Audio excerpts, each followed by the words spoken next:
आयुष तेजो बलम वीर्यम प्राजना श्रेष्ठ यशस्ता पुण्यता सत्प्रियताम च वर्धते ब्रह्मचर्या। जब कोई मनुष्य सेलिबेसी यानी कि ब्रह्मचर्या का पालन करता है और अपने सीमन को इजैकुलेट यानी कि बाहर निकलने नहीं देता, तब उस इंसान की लाइफ में लॉन्जिविटी यानी कि लॉन्ग लाइफ, लश्चर यानी कि चमक, होलीनेस यानी कि पवित्रता, स्ट्रेंथ यानी कि शक्ति, नॉलेज यानी कि ज्ञान, ब्यूटी यानी कि सौंदर्यता, फेम यानी कि प्रसिद्धि के साथ साथ ट्रुथ यानी कि उस परम सत्य परमेश्वर की पहचान होती है। ब्रह्म और चर्य यानी ब्रह्मचर्य दो शब्दों से मिलकर बना हुआ है। ब्रह्म का मतलब है ईश्वर, मोक्ष, धर्म, गुरु, सुख, सत्य और ज्ञान, और चर्य शब्द का मतलब है चिंतन, अध्ययन, रक्षण, सेवा, साधना और कार्य। सो फ्रेंड्स, ये टॉपिक बहुत ज्यादा इम्पोर्टेंट है। इस वीडियो की एक एक बात आपके लिए बहुत जरूरी हो सकती है, तो दोस्तों इस वीडियो को पूरा एंड तक देखना। So let's get started.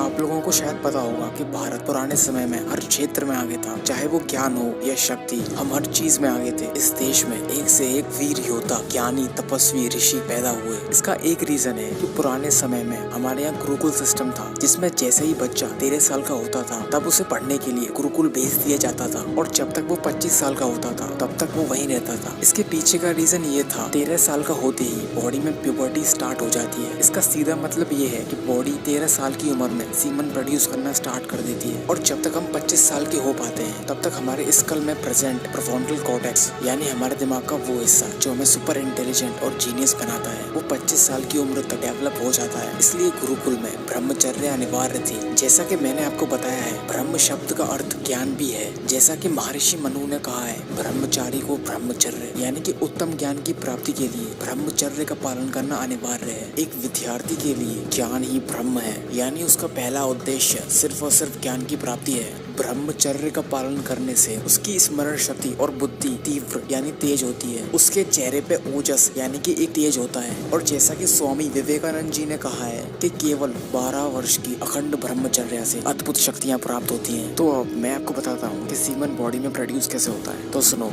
Ayurveda के अनुसार मानव शरीर में 7 धातु होते हैं, जिनमें से सबसे अंतिम धातु है सीमन, जिसको आयुर्वेद में वीर्य भी कहा जाता है। सबसे पहले आपकी छोटी आंतों में जाता है फूड, एंड देन उस फूड से आपकी बॉडी में बनता है रस, जिसे द बॉडी फ्लूइड कहा जाता है, और इसे बनने में लगभग 5 दिन का टाइम लगता है। और फिर बॉडी फ्लूइड से बनता है ब्लड, इसको भी नेक्स्ट प्रोसेस में जाने के लिए 5 दिन लगते हैं। फिर उस ब्लड से बनता है मांस यानी कि फ्लैश, फिर उस फ्लैश से बनता है फैट, देन उस फैट से बनती है बोन्स, फिर उन बोन से बनती है बोन मैरो, तब कहीं जाकर बोन मैरो से बनता है सीमन। और इस प्रोसेस को पूरा होने में लगभग 65 डेज लगते हैं। एक इंसान एवरेज 800 ग्राम्स फूड कंज्यूम करता है, और जिससे ठीक 50 दिन बाद आधा ग्राम सीमन तैयार होता है। And 40 drops of blood makes 1 drop of semen. अगर एक नॉर्मल इंसान के एक बार सेक्सुअल एक्टिविटी में इन्वॉल्व होने से लगभग 5 ग्राम्स ऑफ सीमन बॉडी से इजैकुलेट होता है। हमारे भारत वर्ष में ऐसे महान राजा, ऋषि, महात्मा हुए जो शेर से भी लड़ लेते थे, और हमारे वजन जितने शस्त्र उठाकर युद्ध करते थे। उनके हाथों में एक जगड़न थी, खून में एक चुंबकीय आकर्षण, और चेहरे पर एक तेज था। लेकिन आज के युवाओं ने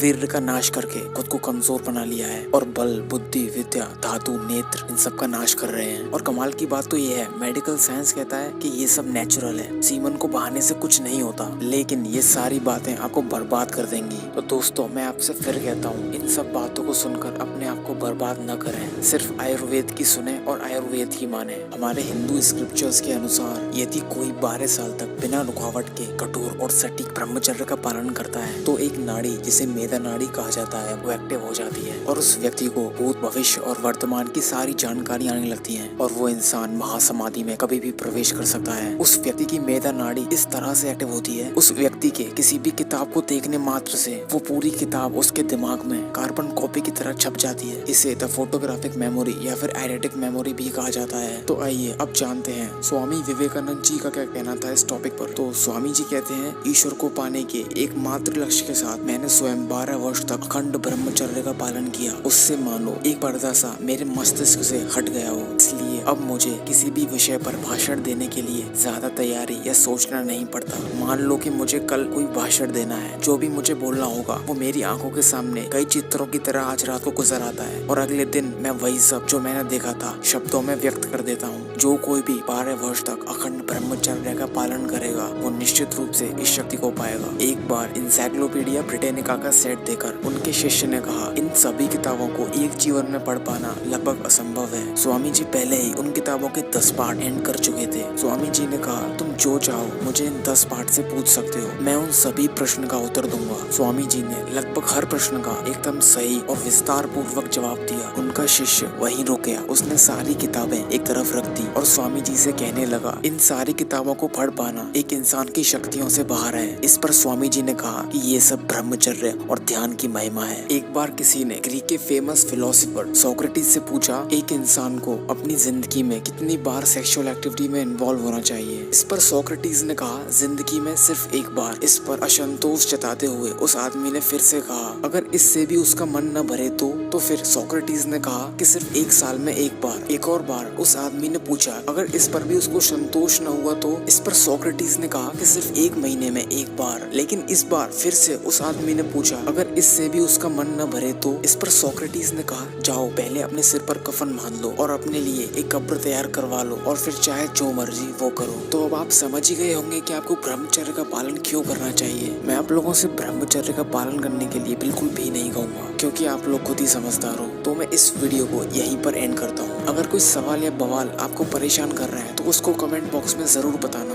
मैं उसका रिप्लाई जल्द से जल्द आपको दूंगा। तो भाई लोग अपना समर्थन जरूर देना इस चैनल को आगे ले जाने में। धन्यवाद।